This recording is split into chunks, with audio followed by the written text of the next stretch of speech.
¿Creéis que la justicia es lenta? ¿Por qué? Esta pregunta, por ejemplo, se la voy a hacer a nuestras expertas, que son la magistrada Garbiñe Biurrun y la abogada Olga Rodríguez, que me contestarán las razones del por qué la justicia es lenta. A la vuelta de Publi. Aquí empezamos el programa de hoy. Es lenta la justicia. Desde luego, la percepción de muchos ciudadanos y ciudadanas es esa. Hay mucha gente que entra en un proceso judicial, sabe cuándo empieza, pero eso sí, no sabe ni cómo ni cuándo va a acabar ese proceso judicial. En un Estado de Derecho, los juristas dicen, claro, es que tenemos un sistema garantista, ¿no? Que desde luego no puede dejar a nadie en una situación de indefensión, pero esto lo que hace es dilatar un proceso que cuanto más largo sea, menos justo será. Hablemos de ello y vosotros también podéis opinar. Pongamos datos. Carmela Azcoitia, Arratsaldeon. Cuéntame porque tienes datos de diversos informes que se han hecho al respecto. Te veo además cerca del Palacio de Justicia. Arratsaldeon, Claudio, nos hemos venido al entorno del Palacio de Justicia para hablaros precisamente de esto, de justicia. Y os dejo un dato. 1 de cada 8 ciudadanos considera que es una institución desfasada y poco eficiente y que para que su funcionamiento mejore tiene que haber una reforma inmediata y a fondo. Otro dato más de este barómetro externo de Metroscopia es que más de la mitad de los encuestados da un suspenso a la imagen de la Administración de Justicia. Una puntuación negativa que se debe a varios factores. ¿Cuáles? Pues, por ejemplo, el lenguaje y los procedimientos, que para un 82% de los encuestados es un lenguaje muy difícil de comprender para un ciudadano medio. Y otro aspecto, por ejemplo, es la lentitud. Según el 73% se queja de la lentitud a la hora de aplicar las sentencias. Estos aspectos negativos contrastan con otro positivo, por ejemplo, y es que los ciudadanos consideran que la Administración es la garantía última de defensa de la democracia y de las libertades. Y en cuanto a la imagen de los jueces, está igual de bien valorada que la de los jueces de cualquier otro país de la Unión Europea. De esto vamos a hablar hoy y, Claudio, os dejo una pregunta. ¿Es lenta la justicia? Esa es la pregunta que tenemos hoy, es que ricasco. Carmele, es curioso ese dato, ¿verdad? Cuando la mayoría o un alto porcentaje, creo que en un 72%, piensan que es desfasada la justicia y lenta, valoran en el mismo nivel positivamente a los jueces, administradores de esa justicia. Bien lo saben nuestros invitados de hoy. Mariano Garmendia, Arratsaldeon, Mariano. Arratsaldeon. 38 años, afectado por la talidomida, un medicamento que tristemente todos conocemos, él sobre todo y los afectados por este medicamento, jarro de agua fría en un camino judicial que empezaron en el 2010, y digo jarro de agua fría, lo que el Supremo hace poco ha decidido, y es que su causa ha prescrito. Ellos, aún así, siguen su camino hasta el Constitucional. Enseguida me cuentas, Mariano. Josu Ceciaga. Fijaos, de Josu y de su familia hablamos hace poco en este programa. Fue noticia esa sentencia, la primera sentencia, y os cuento por qué. Su madre falleció en el 2010, víctima del amianto, al limpiar durante años la ropa de su marido, un obrero, un trabajador en una empresa en la que estaba expuesto al amianto. Su madre limpiaba a diario y estaba expuesta a esa fibra, padeció un cáncer y murió. Su familia ha llevado a los tribunales, en un primer momento les dieron la razón, además decidieron una indemnización a los hijos, Josu, pero es que ahora la empresa ha vuelto a recurrir la sentencia, o sea que volvemos a estar en el camino de la justicia. Todavía hay. Josu, bienvenido. Gracias. Carlota Domínguez. Carlota y su familia lo que quieren es que se reconozca algo que para ellos es algo más que una sospecha. Su hermana fue robada. Así de claro, lo decís y lo exponéis. Sí, mi padre se niega rotundamente a poner supuesto ni presunto. Este hecho, bueno, pues hace que la familia de Carlota esté todavía en proceso legal, en proceso judicial, y ellos nos hablarán de si creen, basados en su experiencia, si la justicia es lenta, si se podría acelerar. Pero tengo a juristas que quizás me pueden contestar a otra pregunta. ¿Por qué? Dando por supuesto que en muchos casos la justicia puede ser lenta. Olga Rodríguez, abogada de juristas en Bilbao, y la magistrada, presidenta de la Sala de lo Social del Supremo, Garbiñe Biurrun. Arratsaldeon. Del Superior de Justicia del País Vasco. Del País Vasco, exactamente. Exactamente. Bueno, bienvenidas a las dos también. ¿Por qué no conocemos primero el caso de Mariano? Perfecto. El caso de Mariano, Lo que importa. bueno, digo tristemente o no, todos lo conocemos porque lo hemos tratado aquí. Las víctimas de la talidomida. Vaya palazo cuando el Supremo os dice que, oye, no, que igual lo vuestro es muy justo, pero esto ha prescrito, es así. Sí, porque además nos da la razón. Nos da la razón, pero bueno, se escudan en no sé qué tecnicismo para decir que ha prescrito, cuando creo que es evidente que esto no prescribe, evidentemente. Es evidente que tanto en tu caso como en el de todos los afectados por talidomida, y digo es evidente, físicamente no hay más que mirarte para ver las consecuencias que trajo este medicamento. Medicamento que recordamos, por si alguien no lo sabe, se recetaba en una época a las mujeres embarazadas para evitar náuseas, por ejemplo. Sí. Esto te ha afectado, como lo vemos, en parte de tus extremidades, ¿verdad? Eso es. ¿Qué es lo que queríais conseguir? ¿Qué es lo que queréis? Perdón. Porque todavía estamos lejos de conseguir nada. ¿Pero qué es lo que queréis? ¿Lo que queréis, lo que todavía seguís reclamando? Ahí en el 2010 el gobierno socialista hizo un real decreto que nos permitió emprender la vía judicial contra la farmacéutica. ¿Qué es lo que pedimos? Lo primero, un reconocimiento. Y ese reconocimiento que nos reconozcan como víctimas, eso también conlleva una indemnización, tanto por parte de la farmacéutica como por parte del gobierno, porque el gobierno también es responsable, evidentemente. Pero el gobierno en aquella época permitió que este medicamento estuviese a la venta, que se pudiese recetar, ¿no? De todas formas, os habéis quedado con este, vamos a llamarle penúltimo capítulo, un poco bastante chafados. Sí, porque la vía judicial no nos la cierra, pero prácticamente sí. ¿Vais al Constitucional? Sí. Pidiendo amparo, intuyo. Sí, eso es. Estamos en ello y en caso de que el Constitucional no nos diera la razón, pues seguiríamos a Estrasburgo. El camino en un proceso judicial de estas características es complicado. Complicado teniendo en cuenta la cantidad de personas, porque creo que fue una querella, una demanda conjunta, intuyo. Sí. Sois muchos. Somos muchos. Pero en tu caso, por ejemplo, has tenido que aportar pruebas. Lo digo más que nada porque a mí el hecho de la aportación de pruebas en el caso de la talidomida en muchos casos me parecía hasta surrealista, ¿no?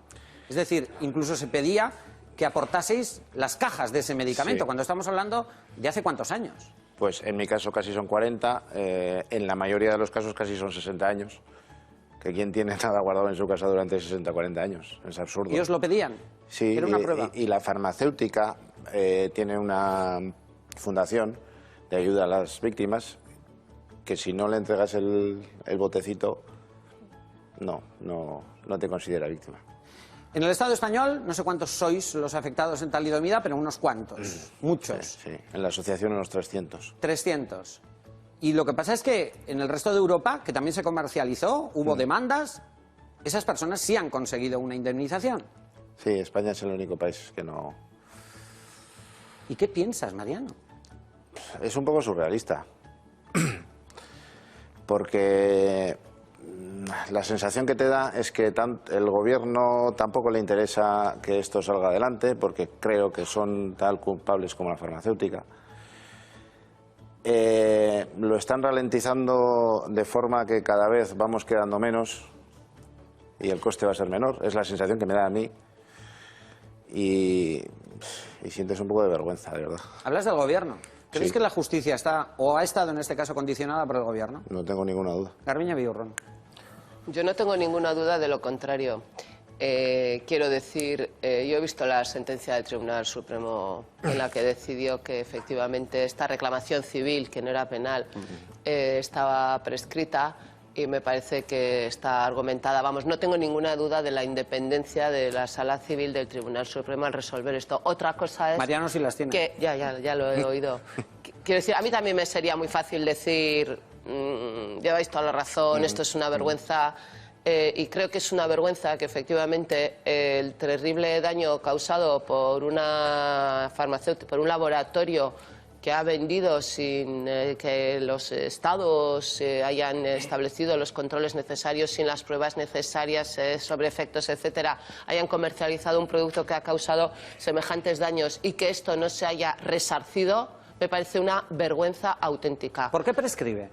Pues prescribe tiempo. porque las reclamaciones de daños y perjuicios tienen un plazo de prescripción de 1 año que se cuenta desde La que denuncia. desde que las secuelas han quedado fijadas. fijadas. Y esa sentencia del Tribunal Supremo incluso deja abierto, dice, si surgieran de ese mismo nuevas secuelas o las que ya existen se agravaran, se volvería a abrir un plazo de prescripción. Perdóname, Mariano tiene estas secuelas desde que nació. Sí, ese es el problema. Estamos hablando de alrededor de 40 años. Es que a lo mejor hay temas que no se pueden solucionar. Yo creo que hay que partir de que hay temas que no se pueden solucionar. Jurídicas sí, pero no en la justicia. Igual no en los tribunales. Efectivamente, esto yo creo, sinceramente, O sea, en la legislación, que está ¿quieres decir? prescrito. Efectivamente. Claro, aquí hay o sea, una responsabilidad del Estado del legislativo. español.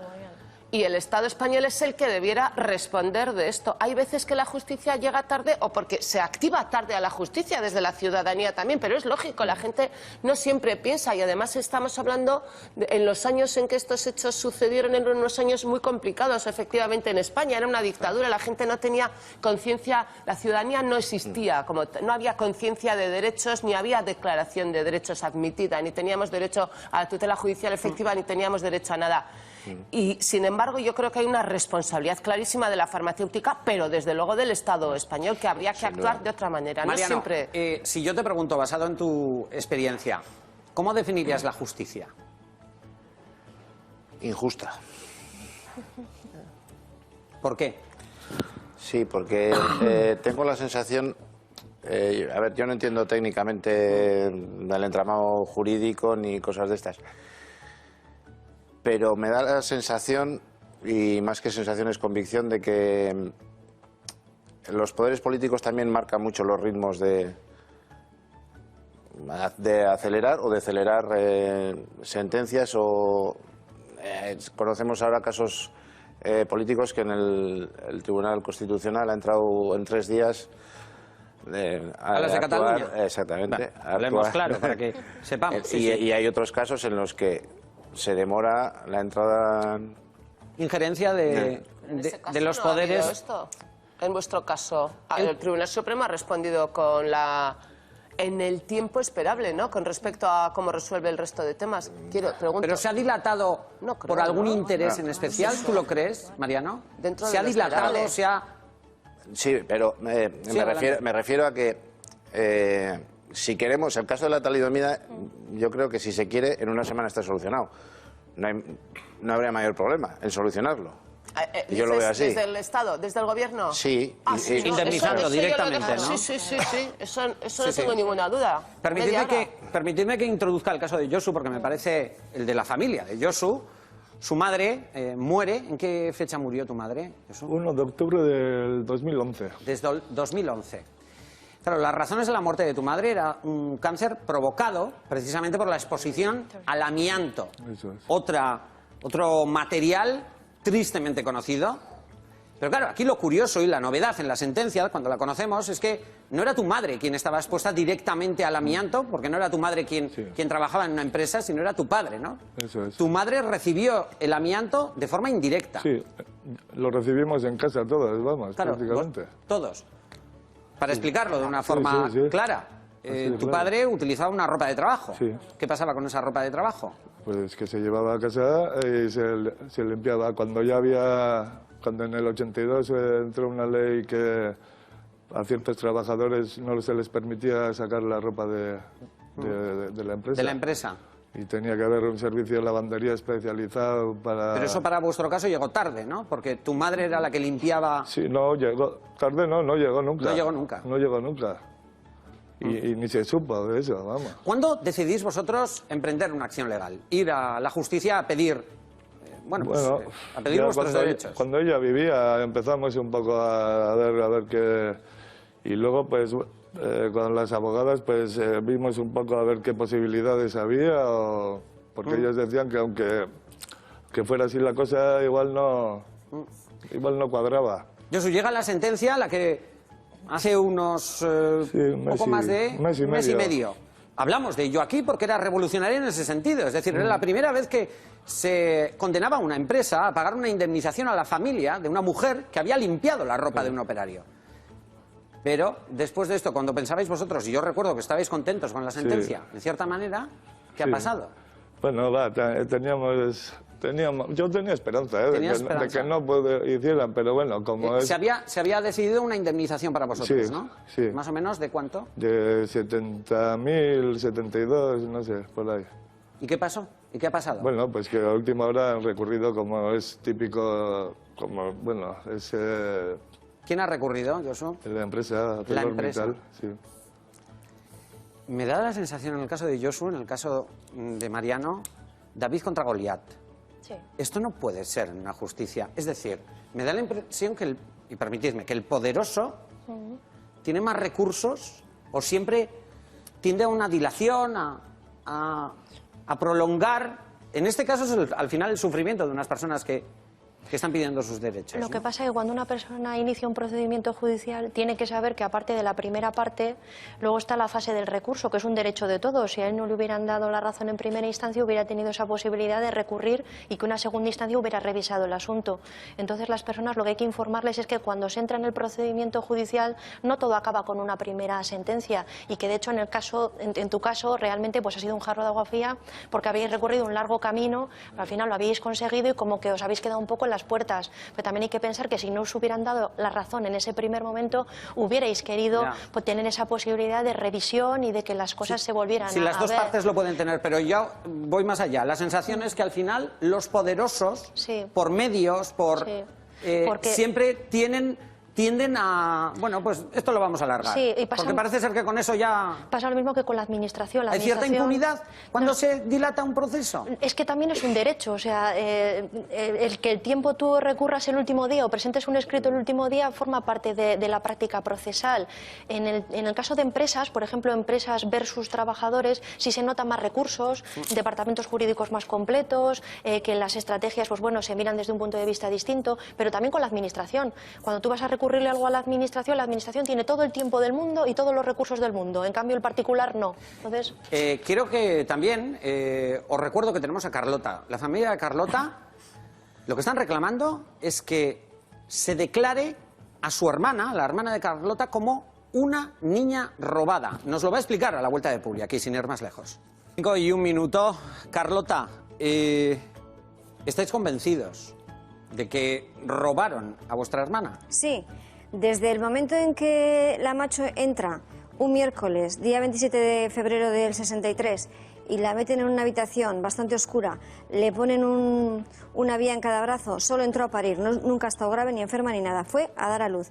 Desde el momento en que la meten ese miércoles y la tienen sedada hasta un sábado por la mañana 2 de marzo, en el que por la mañana bien temprano, cuando ella se encuentra sola sin ningún familiar, la sedan y le sacan la criatura, llega la Aitá y le dice la criatura ya está muerta y enterrada. Desde el momento en que mi ¿Tu Aita padre... pudo ver el cuerpo de tu No pudo hermana? ver el cuerpo nadie. ¿Por qué? Porque cuando la macho estaba dormida cuando dio Por a eso luz. digo que tu Aita... Y mi Aita llegó... ¿Le enseñaron el cuerpo? No le enseñaron ni criatura viva ni criatura muerta. ¿Pudisteis enterrar a vuestra hermana? No. A la Aita le dijeron que estuviera calmado, que no se pusiera en plan valentón porque llamarían a las autoridades. Le dijeron que ella estaba enterrada en una cajita blanca en el jardín del hospital. Y mi Aita se ha torturado toda su vida porque buscaba el jardín desesperadamente y allí no había nada. ¿Esto ocurrió en qué año? En el 63. Cuéntame Pero una cosa, Carlota. hay denuncias hasta del 93. Cuéntame, Carlota, esto cómo lo habéis vivido en vuestra familia. Quiero decir, este hecho tan traumático, y pensemos que ya el hecho de que muera alguien en un parto es traumático. ¿Esto cómo se hablaba en tu familia? La ama, siempre desde que yo tengo uso de conciencia, siempre decía, José, que la niña se murió en el parto, José, que la niña... Y mi padre jamás contestaba. Nunca. Yo decía, pero mi padre qué antipático es a veces con la ama, porque podía decir sí o no. Él jamás, porque como nunca creyó que se muriera, y que además él, eran otros tiempos, pero no eran tontos. Y desde el momento en que él pidió tantas veces para llevarse el cuerpecito a Zumárraga, porque ya tenía allí un ser querido enterrado, y le dijeron que no, que ya se encargaban ellos de todo, pero mi padre decía, yo estoy trabajando, yo puedo llevármela. Y se lo negaron y fue amenazado. Carlota, ese convencimiento de que tu hermana está viva, ¿tú estás convencida de que tu hermana está viva? El que está convencido de que está viva es mi padre. ¿Tú estás convencida? Yo a día de hoy sí, porque ya son demasiados documentos que tengo. Claro. Quiero decir, pero ese convencimiento es lo que os mueve a ir a los tribunales. Sí, sí. ¿Qué quieres reclamar vía judicial. ¿Qué es lo que quieres tú reclamar? Cuando empecé, ahora ya no somos los mismos, ¿eh? Los que empezamos ya hemos cambiado, ya somos otras personas. Cuando empecé quería verdad, justicia y reparación. Ahora solo quiero verdad. Y como están esperando a que los aitas se mueran, y también todos los que estaban implicados... ¿Quién está esperando? Pues me supongo yo que los que tengan algo que ocultar. Si es que hay alguien... Y voy a poner todo supuesto, porque ahora nos denuncian a las víctimas. Entonces, todo lo que hable de este programa voy a poner supuesto, aunque no me lo crea, pero habrá que ponerlo. Entonces, antes era verdad, justicia y reparación, ahora solo verdad, y que antes de que se mueran los aitas, que hay muchos aitas mayores, también hay gente joven, que hay gente afectada, madres más jóvenes que yo, porque hay casos del 93. Pero quieres que se haga justicia. Sobre todo que se reconozca la verdad, como ya han hecho otros ¿Pero qué es países. para ti que se reconozca la verdad? Que ha habido supuestamente tráfico y venta de bebés recién nacidos. Pero en el caso de tu hermana, ¿lo pretenderéis? Claro, yo no puedo hablar por los demás, aunque sé, porque me llaman por teléfono y hablamos mucho, que las víctimas es un sentir general. Sí. Carlota, Dime. vosotros habéis vivido un proceso judicial. Sí, Actualmente, ¿cómo están las cosas? Porque tengo entendido que se ha sobreseído el caso. se sobreseyó provisionalmente y es ahí donde la justicia deja de ser justicia, es ahí donde empiezan todos los problemas y se convierte en una cosa decepcionante y agotadora. Tú has dicho, Carlota, que la justicia no funciona. No. ¿Por qué? A ver, desde el momento en que todo el peso de las investigaciones recae sobre las víctimas, no funciona. No tenemos medios económicos, no tenemos un protocolo a seguir, no tenemos, no estamos duchas en jurismo, en leyes. Para que la gente lo entienda. Eres tú, y también veo a Mariano Casienti, en el tercer caso también, sois vosotros los que tenéis que aportar las pruebas y tenéis que conseguirlas. Y Mariano tampoco puede demostrar que su madre tomó ese medicamento porque así como en los casos de bebés robados, que todos los documentos importantes que podrían dar luz se han perdido en traslados, en inundaciones, en incendios y hasta en bombas de ETA, casualmente los de su madre también han desaparecido. Pero sois vosotros, quiero decir, sois vosotros los que siempre tenéis que haber, bueno, pues quitando tiempo de vuestro trabajo, de vuestra vida, incluso tiempo, gastando dinero vuestro y salud. Dinero. Tiempo, dinero Claro, y salud. Magistrada Biurrun, hay una cosa, y fíjate, que puede pensar mucha gente, y no es una tontería, y otra vez más, debido al cine y a la televisión, que en todos estos casos siempre hay una policía judicial, una policía que se encarga de investigar y de recabar esas pruebas. Sí. Y estoy viendo que son los familiares los que tienen que aportarlo. Vamos a ver, yo quería distinguir los casos de Carlota y de Mariano. Son casos bien distintos. De hecho, la reclamación de Mariano y las personas afectadas por la talidomida como él han hecho una reclamación civil. Y en una reclamación civil las reglas básicas del funcionamiento del proceso es distintas. Es verdad que a ellas les corresponde probar que sus secuelas son resultado de que su madre ingirió talidomida durante el embarazo. En el caso de Carlota, por ejemplo... En el caso de Carlota estamos en un procedimiento penal y es bien distinto. Y yo creo que en un procedimiento penal, si una denuncia se recibe y no se archiva inmediatamente porque se aprecie que si es un delito está prescrito o porque lo que se está denunciando no es un delito, porque no se aprecia ni rastro de delito, si no se archiva de plano la denuncia, en ese momento es el tribunal el que tiene que impulsar, investigar e instruir de oficio el asunto. Vamos, es así, y entonces estamos en el territorio del proceso penal. Pero Carlota dice que es su familia la que ha tenido que aportar. Ya lo sé. Absolutamente todo. Una vez que te lo archivan... Bueno, hay que aportar los datos que refieren que un delito se ha cometido.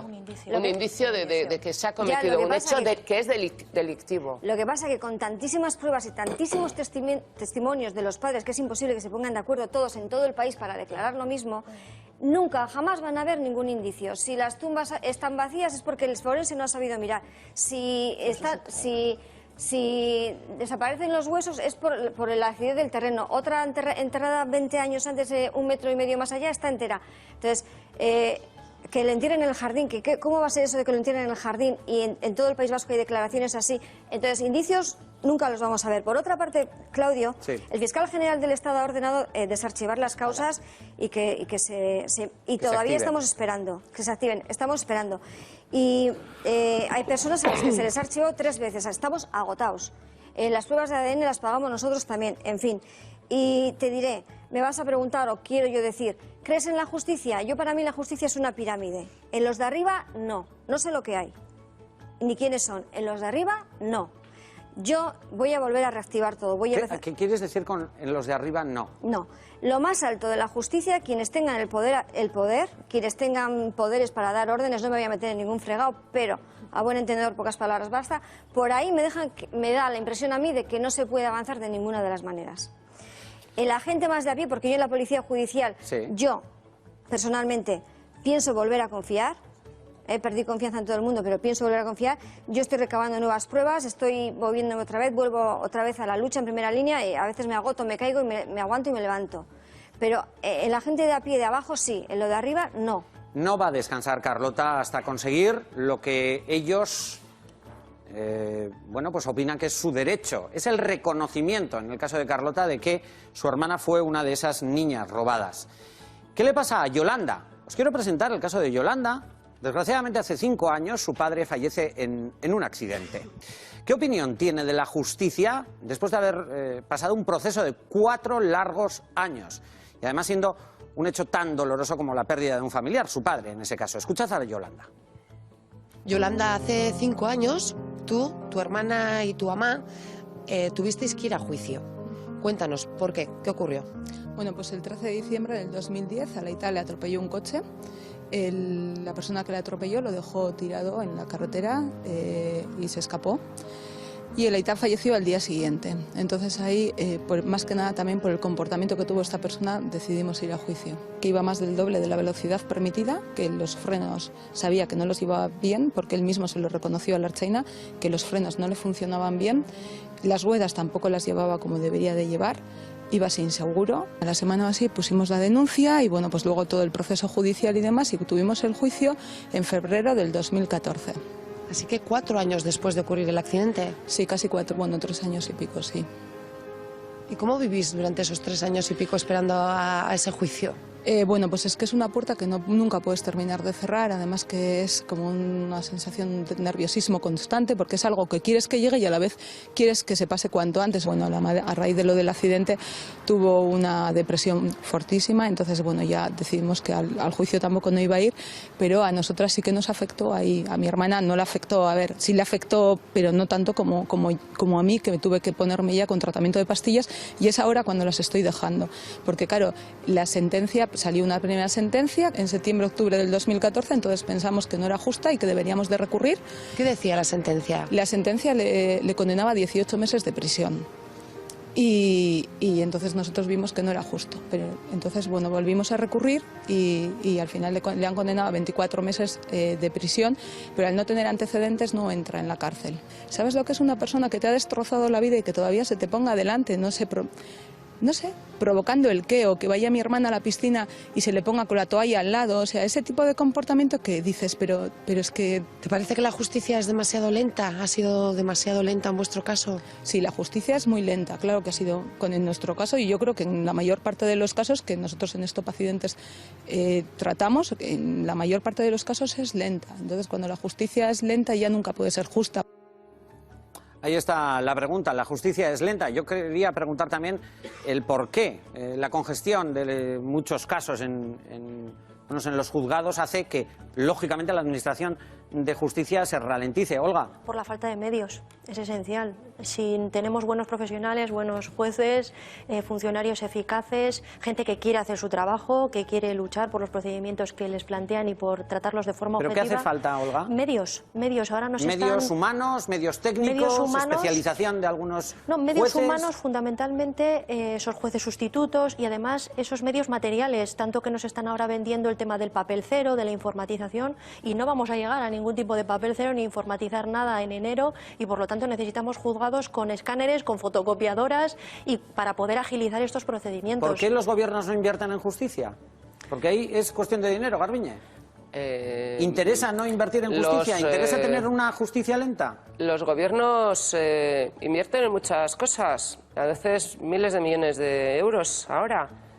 Pero no ha sido precisamente la justicia una de las preocupaciones de ningún gobierno, y eso que estamos en la comunidad autónoma que seguramente desde las transferencias desde el año 88, 87, 88 creo que fueron, del siglo pasado, naturalmente, pues ha dedicado esfuerzo, y además esfuerzo bien hecho, a dotar a la justicia de medios materiales. Es verdad que el esfuerzo hay que mantenerlo y ahora estamos igual un poquito así, pero bueno, estamos en un lugar en ese sentido bastante privilegiado.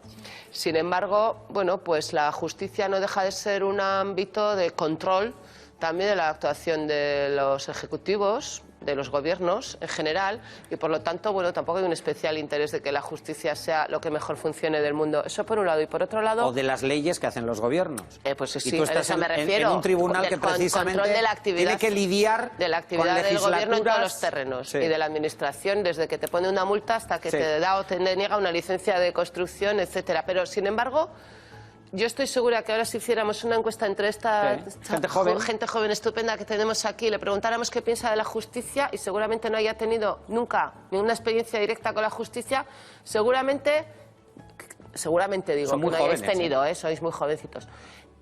Seguramente lo primero que dijeran sería que es lenta.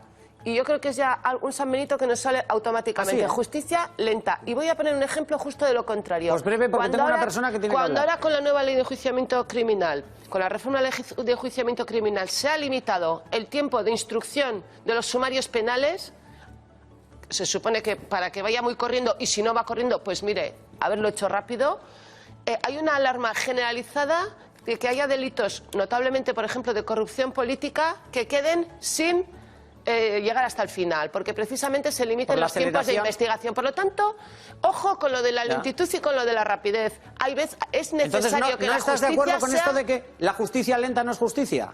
La justicia lenta no es justicia si la lentitud se debe a lo que dice Olga, por ejemplo, a falta de medios, a desidia, etcétera. La justicia lenta porque hace falta reflexión, investigación, análisis, que todas las partes puedan defenderse, que pueda haber recursos, etcétera.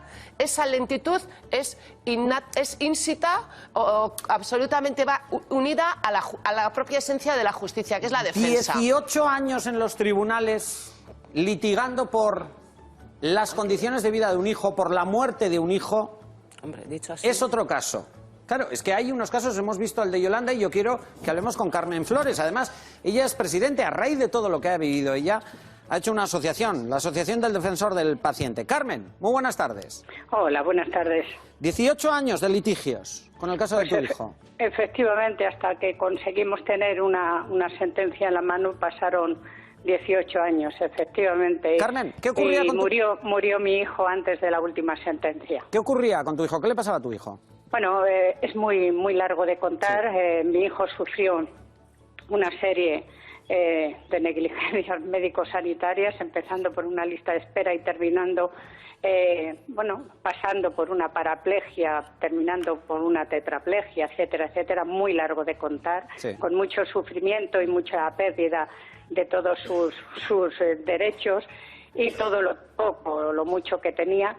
Y bueno, pues efectivamente la justicia lenta, sea de cualquier forma, es absolutamente injusta. Injusta para el que la está viviendo, injusta para el que la está sufriendo, injusta para el contrario, contra el que estás litigando. Absolutamente injusta. Falta de medios, naturalmente, falta de medios técnicos, falta de medios humanos, falta de sensibilidad por parte de los gobiernos, sensibilidad en hacer algo, porque los pilares de una sociedad son la sanidad, la justicia y la educación, y son en los tres pilares donde más están fallando estos gobiernos. La justicia es una palabra tan hermosa, tan grande, que desde luego no debería ser tan lenta. Carmen. Y yo desde luego sí tengo que decir algo importantísimo. Sí. En el caso de negligencias, la mayoría de las personas que quedan muy mal se mueren sin saber lo que ha pasado. Eso te iba a preguntar, Carmen. Una de las cosas que te duele, a ti como madre, es que murió tu hijo antes de conocer la sentencia, ¿no? Sí, efectivamente. ¿Sentencia que os dio la razón? Sí, nos dio la razón. Lo que pasa es que tuvimos que recurrirla porque más que una sentencia, lo que sufrimos fue una burla del tribunal. Es decir, cuando pasa todo lo que pasó con mi hijo, con un final de tetraplegia, que solamente movía la cabeza, que perdió su mujer, su piso, todo, solo le quedaron sus padres, pues el condenar a 12.000 euros, efectivamente entendíamos y entendemos, y de hecho hemos retomado la denuncia otra vez después de fallecido, entendíamos que era una burla más que una sentencia justa, aunque, ya digo, reconocían todo lo que había pasado con una condena en costas por protestar. Después de los 12.000 euros, me condenaron 2 veces a 3.000 euros en costas por recurrir y protestar. Ya. Carmen, yo, aunque haya sido breve, te agradezco tu intervención. Un abrazo muy fuerte. Gracias. Muchas gracias, un abrazo. Gracias. No quiero que a alguno de vosotros os quede algo en el tintero. Yo sé que vuestro camino sigue, vuestro camino judicial. ¿Esperáis que se haga justicia? Brevemente, Carlota. Como no vamos a rendirnos nunca, tendrán que reconocer, como ya lo ha hecho Australia, ya lo ha hecho Irlanda, también pedir al lehendakari Urkullu que se pronuncie y pedir a todo el mundo que nadie subestime a las víctimas, que ninguna madre está loca. Josu, en vuestro caso ha recurrido la empresa, esa indemnización que deberíais de recibir por la muerte de vuestra madre. ¿Esperanzas de que se haga justicia? Sí, para eso hemos, bueno, justicia o para hacer lo máximo que se puede hacer, que es reconocer también cómo murió y no que quede sin más. La talidomida, algo que obviamente ha afectado a gente como tú, Mariano. ¿Vais al Constitucional? ¿Qué esperanza? No, la justicia no creo que la solución de la talidomida esté en la justicia. Yo creo que la solución es política, es cuestión de voluntad política y en cuanto los políticos quieran, pues se solucionará. Suerte a los tres. Gracias. A vosotras.